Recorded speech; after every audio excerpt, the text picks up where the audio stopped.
clar, ea ve răscumpără. Sfărâmă îndoielul pe planuri, speranța lui Iacov ține linia. Prin luptă și prin vreme despică stânca, curg izvoare, apă vie ce vindecă și crește. Dar e o povară peste cei ce rătăcesc, fără pace, fără odihnă, ei își pierd drumul.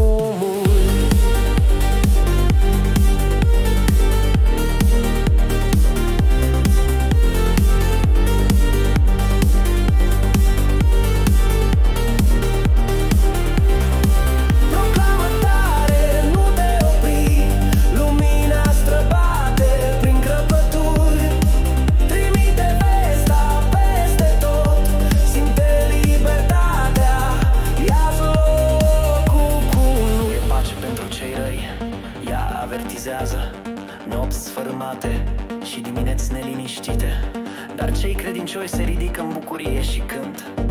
Lupta nu s-a încheiat, noi mergem înainte.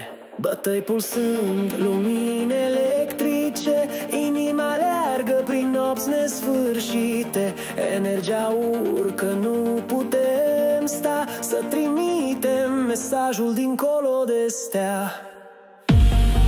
Ești din Babel, fugi de Cazdim, cu strigăte de bucurie, un imn ce se ridică, anunță tare, proclamă clar, lumea întreagă să audă ce e în aer.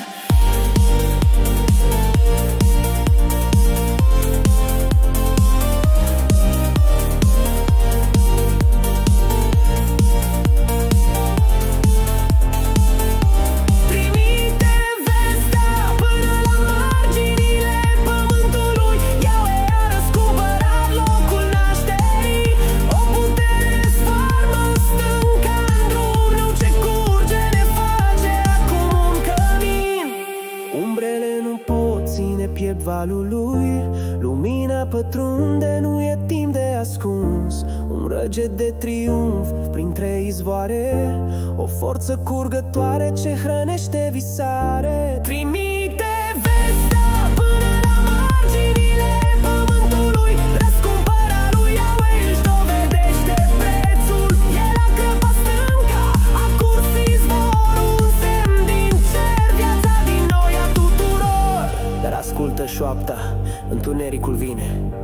Nu e pace, zice Yahweh, pentru cei ce dorm în vină.